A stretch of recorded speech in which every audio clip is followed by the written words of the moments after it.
So that was a man that was in love. We as men, we don't talk about love. Well, let me ask a question.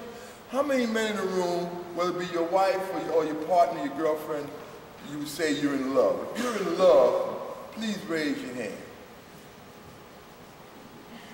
All right. I see a lot of men with their hand up that say they're in love. That's a wonderful thing. All right. What's your name, sir? Mike? So you're in love? Who are you in love with, Mike? Your wife. What's your wife's name? Melissa? All right. So I want to ask you to do something, Mike. I want to ask you to come stand with me in the front of the room for a minute. Then you know what I want to ask you to do, Mike? It's all right. It's all good. I want to ask you to tell the rest of the men in the room why you love.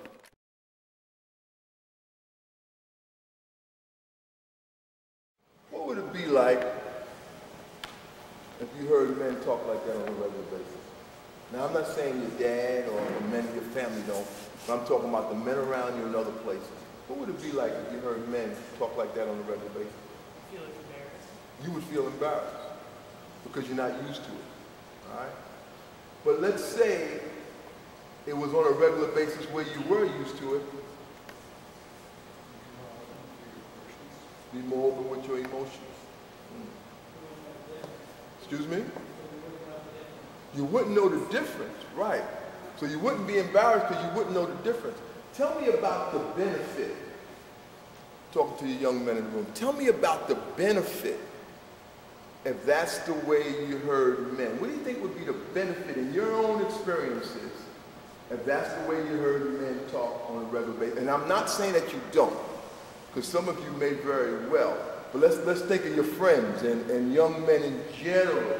What do you think would be some of the benefits if that's the way you heard men talk on a regular basis? Some of the younger men, 20s and down. Yes. Well, go ahead.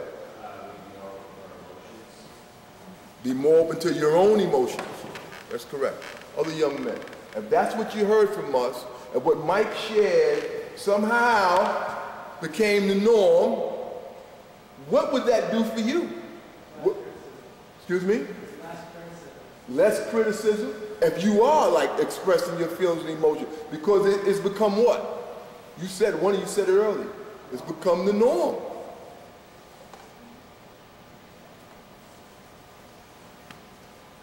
Let me ask the women in the room. What do you think the experience would be for women if on a regular basis, because I'm not saying that the men here don't love their wives as much as Mike does, because I'm comfortably in my assumption that they do. But we don't say it out loud. We don't say it out loud. And so our boys never hear it. They never hear it. Some of us won't walk down the streets holding hands. I ain't doing that. Come on. Everybody know we're together.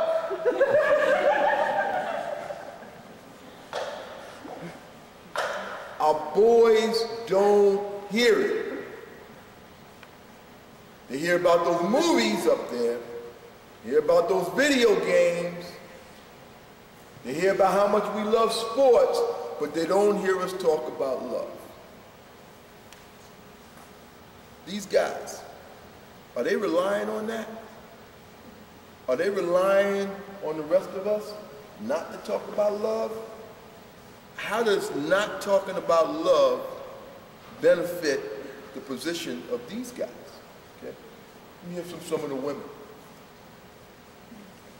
How does we as men not talking about love benefit this culture of violence, though we ourselves are well-meaning men?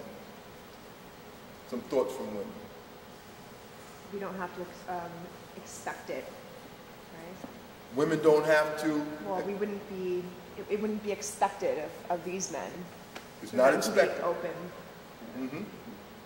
So these guys, how, other women, how are these guys, how are they benefiting? How are they relying? What are they getting from? How does it work for them that we, as well-meaning men, the larger group of men, don't talk about love out loud. Yes. I think when they speak about love, it makes me feel connected with them. Mm-hmm. And so there's this disconnect of them and us Mm-hmm. hitting against. Yeah, we can even go back to some of those romance movies that we was talking about. All right, as an example of it. So women,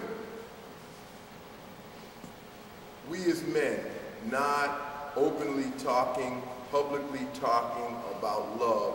How does these bad guys, these so-called bad guys, those guys, how does that benefit them? Yes. That's the norm. The others may feel the emotions and may say it behind closed doors, but they become that behavior, or they think that behavior is appropriate. Yeah. Other women. Any other women want to get your voice in on anything? Yes. By men not expressing their emotions, it legitimizes acting angry as an outlet of emotion. Right. If we're not expressing our love, what I'm hearing the sister say, if we're not expressing our love, and the only emotion we can express in a public way is anger, it legitimizes, in many respects, what they're doing, even though we're totally against it. Any other one? Yes. Positive role models? No positive. It limits or no positive role models. I didn't just come up with this as an exercise. I was working in Tampa Bay, Florida, with a man named Eliu Grayboy. He was a domestic violence advocate. We was in a gym just like this, except for it had bleachers on both sides. And we were working with gang violence prevention. And we had gang A on one set of bleachers and gang B on the other set. And him and I was in the middle of the gym court. And Eliu just started talking about how much he loved his wife. You know, he at that time was about 55, and he was talking about being teenage sweethearts. And when he see her today, he get that same lump in his throat like he used to when he was 16 years old. Y'all know that lump I'm talking about? Still get that same, he just talked about how crazy he is about her. Now, I'm a trainer with him, but, you know, we were like just working on, you know, on our feet. So I didn't know what he was going to say, you know, necessarily what I was going to say. And he caught me off guard. I had to like quickly get myself together and pretend like I was part of the program, you know what I mean? Because he kind of caught me out there. I had never heard a man talk like that. I love my wife, but man, he was deep, you know? It was like, you know, that's just deep, you know?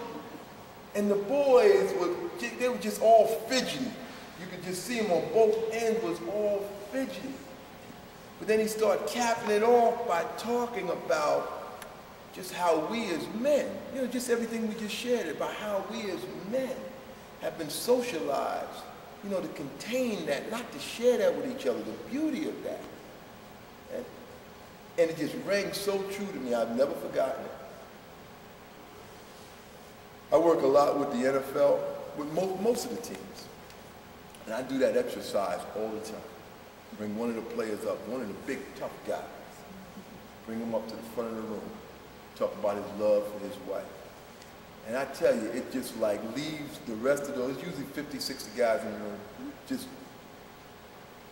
you would think that they would want to laugh and joke and harass, but it takes them to another place. Because I think we as men are open for a lot of this, but we just never create the space. I find the men in this room very open and easy to engage, but we just never create the space for ourselves, for our son. For many of us, the last time we ever mentioned this public love for our wives is during wedding vows, and that's it. You know, don't talk about it no more.